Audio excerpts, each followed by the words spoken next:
ભણવાથી ભણાય છે અને બાળકને ભણતું કરવાનું છે આપણે.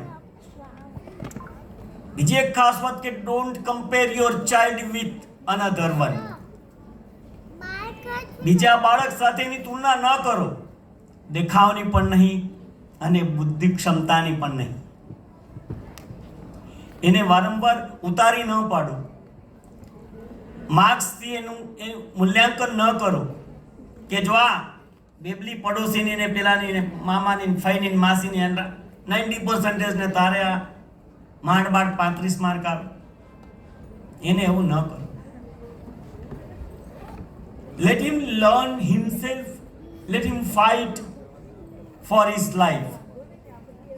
એને ચાલવા દો. બહુ જ પ્રોટેક્ટિવ ન બનાવો.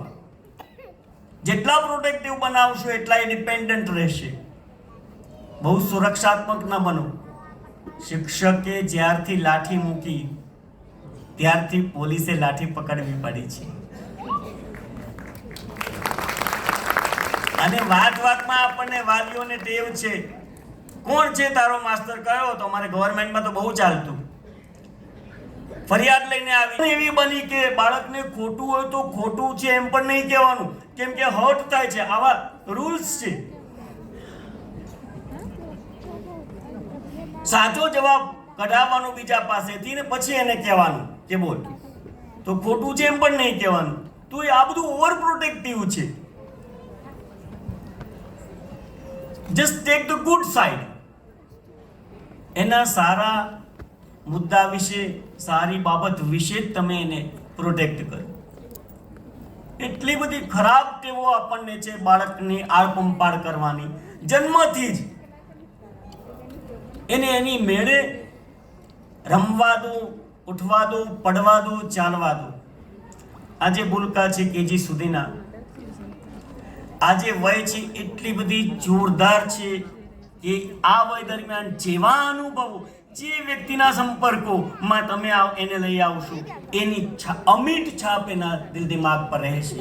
અને till the end of life આ બધું એને મદદરૂપ થશે, શીખવામાં, આગળ જવામાં કે પાછા પડવામાં.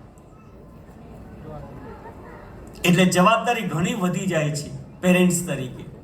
ક્યાં લઈ જવું છે, ક્યારે લઈ જવું છે, કોનો પરિચય કરાવવો છે. It's a continuous process. તો સૌથી પહેલા પેરેન્ટ્સે જવાબદાર બનવાનું છે. અને પેરેન્ટ્સ જવાબદાર બનશે ત્યારે બાળક આપોઆપ જવાબદારી શીખશે. અને બધાને બધું નથી આવડતું એ ખાસ યાદ રાખો. બધા બાળકોને બધું આવડતું નથી હોતું. કોઈને કશું ના આવડે એવું બને તો એ નકામું નથી. Every child on the earth is the boon of the God almighty. ભગવાનનું વરદાન છે.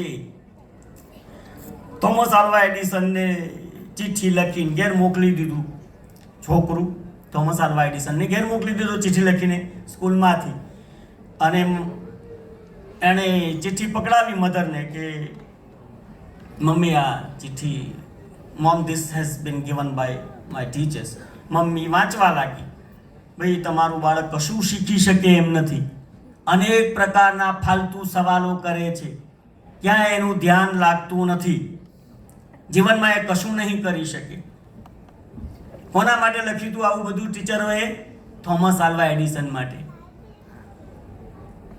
લગભગ બધાને ખબર છે આ થોમસ આલ્વા એડિસન છે, આ જે છે ને લાઇટ. શિક્ષકો કે આ કશા કામનું નથી. અરે જગતને એને ઉજાડ્યું, જગતને પ્રકાશ આપ્યો. અને એ ચિઠ્ઠી વાંચતા વાંચતા માની આંખમાંથી આંસુ સરતા હતા.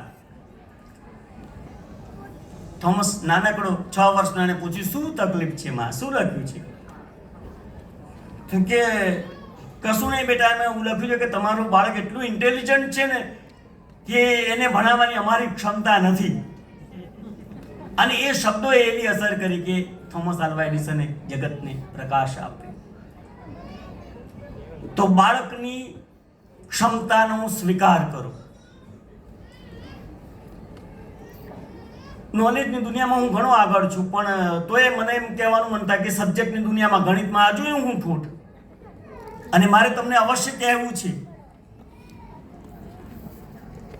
એસએસસીમાં હું નાપાસ થયેલો ગણિતમાં, અને એક સમયે ઇલેક્ટ્રિકની દુકાનમાં નોકરી કરતો હતો. શરીર આનાથી વધારે પતલું હતું, વજન એ નહોતું. જોરથી વાવાઝોડું આવે તો શટર ઊંચું ના થાય દુકાનનું. અને એકવાર આતામાજી સટક ન હોવું જોઈએ. અને ચોક્કસ સંઘનો પ્રભાવ મારા ઉપર. નરેન્દ્રભાઈને અમે સાથે કામ કરેલું. નરેન્દ્રભાઈ પ્રાંત પ્રચારક હતા, દીપ્તિબેન, અને હું તાલુકાનો બૌદ્ધિક પ્રમુખ હતો. અને મારે ત્યાં જમતા પણ ખરા નરેન્દ્રભાઈ. તો સંઘનો એ પ્રભાવ મારા ઉપર એવો હતો, સંસ્કારોનો. અને એમાંના એક વ્યક્તિના પરિચયથી, એના શબ્દોથી, જેમ થોમસ આલ્વા એડિસનના મધરના શબ્દોએ થોમસને આગળ લીધો, એમ એ મારા સંઘના મિત્રના શબ્દોએ મને ઉચકી લીધો. અને એક્સ તરીકે 12માનું ફોર્મ ભર્યું, બધા વિષયોની યાદી બનાવી, પુસ્તકો સેકન્ડમાં ખરીદી લાવ્યો. મમ્મી પપ્પા પ્રાઇમરી ટીચર હતા અને પાછા હોશિયાર ઠોઠરા ટીચર નહોતા. અને પછી જે ભણવાનું શરૂ કર્યું સાહેબ, નો કોચિંગ, નો ટ્યુશન, નો સ્કૂલ, નો ક્લાસીસ, ઘેર બેઠા. પહેલું જ વિષય પકડ્યો અંગ્રેજીનો. 9મામાં અમારા વખતે ચડાવ હું પાસ થયો અંગ્રેજીમાં. 10મામાં અંગ્રેજી છોડી દેવાનું એવું હતું. આ સકરાબેન બધાને